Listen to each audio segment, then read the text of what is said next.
Hello বন্ধুরা, গাঁটি কচু হোক বা মুখি কচু তোমরা কিন্তু অনেকভাবেই খেয়েছো, কিন্তু একবার এইভাবে রেসিপিটা বানিয়ে দেখো, কথা দিচ্ছি ভীষণ ভালো লাগে খেতে।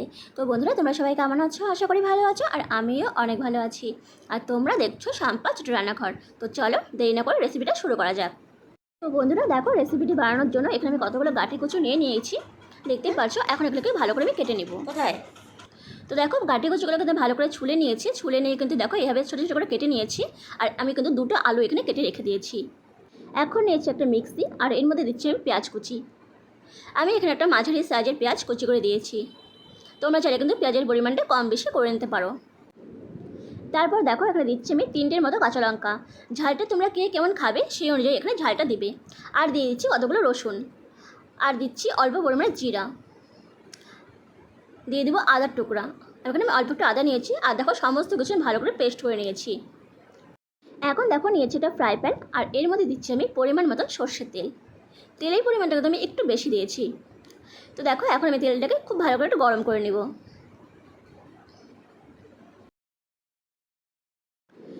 তো দেখো, তেলটা কিন্তু গরম হয়ে গেছে, আর এখন এখানে আমি গাঁটি কচুগুলোকে দিয়ে দেবো।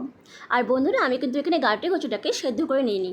তোমরা চাইলে কিন্তু এটা সেদ্ধ করে নিতে পারো, কিন্তু এখানে আমি সেদ্ধ করে নিই, তাতেও কিন্তু কোনো রকম গলা ধরেনি। তো দেখো, এখন সমস্ত গাঁটি কচু আমি এখানে দিয়ে দিয়েছি। এখন আমি খুব ভালো করে ভেজে নেব, একটু হালকা লাল লাল করে। আমি প্রায়টা 2 থেকে 3 মিনিট একটু ভালো করে ভেজে নেব। তো দেখো, ভাজা কিন্তু মোটামুটি হয়ে গেছে। এখন এটা আমি তুলে নিচ্ছি।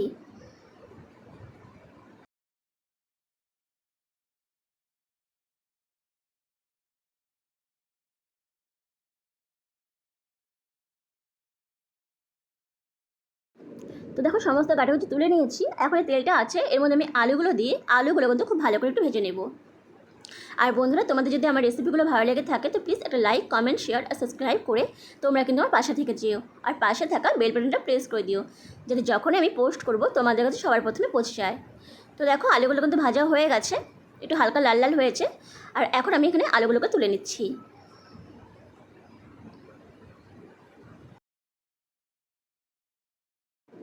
তো দেখো, সমস্ত আলু তোলার পর এখন যে তেলটা আছে এর মধ্যে আমি দিচ্ছি একটা তেজপাতা ফোড়নে, আর দিয়ে দেবো হাফ চামচ সাদা জিরে, দিয়ে একটু হালকা ভেজে নেব।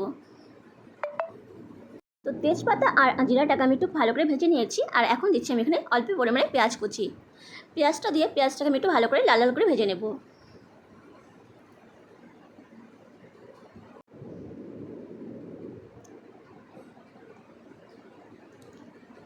তো দেখো, পেঁয়াজটাকে আমি হালকা ভেজে নিয়েছি। আর এখন আমি এখানে দেবো টমেটো কুচি।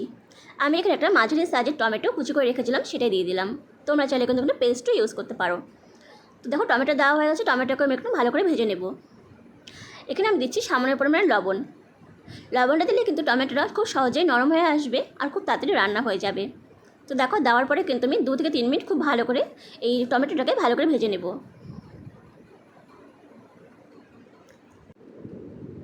তো দেখো, 2 থেকে 3 মিনিট আমি খুব ভালো করে ভেজে নিয়েছি। এখন যে আমি মশলার পেস্টটা রেখেছিলাম সেটা কিন্তু এখানে দিয়ে দেবো।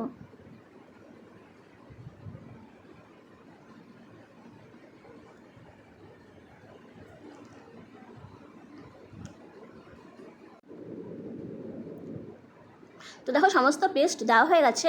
এখন যে বাড়িটা আছে সেটা ধুয়ে কিন্তু জলটা আমি এখানে দিয়ে দেবো। দেওয়ার পর এখন আমি এখানে দেবো সামান্য পরিমাণে লবণ। লবণের পরিমাণটা অবশ্যই তোমরা কিন্তু বুঝে দিবে। আর দিয়ে দিচ্ছি হলুদ গুঁড়ো, দিয়ে এখন খুব ভালো করে কিন্তু মশলাটা কষিয়ে নিতে হবে।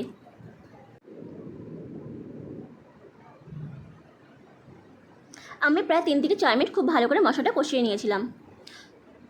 আর এখন দেখো, এখানে দিচ্ছি সামান্য পরিমাণে চিনি। যেহেতু আমি এখানে টমেটো দিয়েছি, তাই কিন্তু ব্যালেন্স করার জন্য আমি এখানে সামান্য পরিমাণে চিনি দিলাম। কিন্তু চিনিটা কিন্তু একদমই অপশনাল, তোমরা চাইলে নাও দিতে পারো, কিন্তু দিলে খেতে ভালো লাগে। তো দেখো, মশলা কিন্তু অনেকটাই কষানো হয়ে গেছে, আর ভালো করে কষিয়ে নিতে হবে। তারই মাঝে আমি এখানে যে ভেজে রেখেছিলাম গাঁটি কচু আর আলুটা, সেটা দিয়ে দিলাম।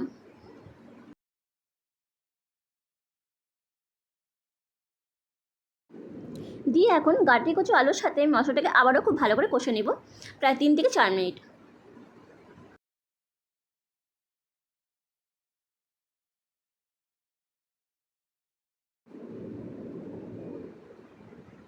তো দেখো, 3 থেকে 4 মিনিট আমি কিন্তু খুব ভালো করে এটা কষিয়ে নিয়েছি, দেখতেই পারছো, দেখে বুঝতে পারছো। আর এখন আমি এখানে দেবো সামান্য পরিমাণে জল। তোমরা কে কতটা ঝোল খাবে সেই অনুযায়ী কিন্তু এখানে জলের পরিমাণটা তোমরা করে দিবে। দেখো জল দিয়ে দিয়েছি, জল দিয়ে একটু ভালো করে নেড়ে চেড়ে দিতে হবে যাতে মশলাগুলো জলের সাথে খুব ভালো করে মিশে যায়।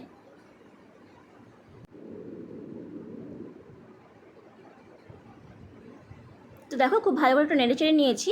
নেড়ে চেড়ে নেওয়ার পরে আমি এখানে আরেকটু পরিমাণ জল দিয়ে দিব। যেহেতু আমি এখানে গাঁটি কচু আলুটাকে 80% মধ্যে সেদ্ধ করেছি, তো বাকি আরও 20% সেদ্ধ করার জন্য কিন্তু আমাকে এখানে জলের পরিমাণটা একটু বেশি দিতে হবে। তো দেখো এখন ঢাকনাটা ঢেকে দিলাম, ঢেকে দিয়ে আমি 5 মিনিট অন্তত রেখে দেবো। আর বন্ধুরা অবশ্যই মাঝে মাঝে একটু ঢাকনাটা সরিয়ে তোমাদের নেড়ে চেড়ে নিতে হবে যাতে নিচে লেগে না যায়। তো দেখো আমি ঢাকনাটা সরিয়ে একটু দেখো ভালো করে নেড়ে চেড়ে নিচ্ছি। আর দেখো অনেকটাই কিন্তু সেদ্ধ হয়ে গেছে, আর একটু হালকা সেদ্ধ করলেই হয়ে যাবে। আমি আবারও ঢাকা দিয়ে রেখে দেবো 3 থেকে 4 মিনিটের জন্য। তো দেখো 3 থেকে 4 মিনিট পরে ফিরে আসলাম, আর এখন কিন্তু ঝোলটা অনেকটা শুকিয়ে গেছে, দেখে বুঝতেই পারছো। আর এখনও কিন্তু এই গাঁটি কচুটা পুরোপুরি সেদ্ধ হয়ে গেছে, আর আলুটা খুব ভালো করে সেদ্ধ হয়ে গেছে।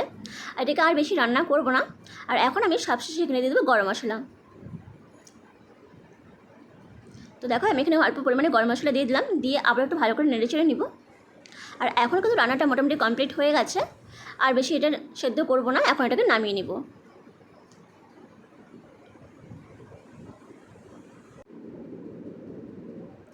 তো বন্ধুরা দেখো তৈরি হয়ে গেছে গাঁটি কচুর রেসিপি। এইভাবে কিন্তু তোমরা অবশ্যই একবার বাড়িতে বানিয়ে দেখো, সত্যি বলতে ভীষণ ভালো লাগে খেতে। তো বন্ধুরা রেসিপিটা কেমন লাগলো অবশ্যই জানাবে, আর যদি ভালো লেগে থাকে তো প্লিজ একটা লাইক, কমেন্ট, শেয়ার আর সাবস্ক্রাইব করে তোমরা আমার পাশে থেকে যেও।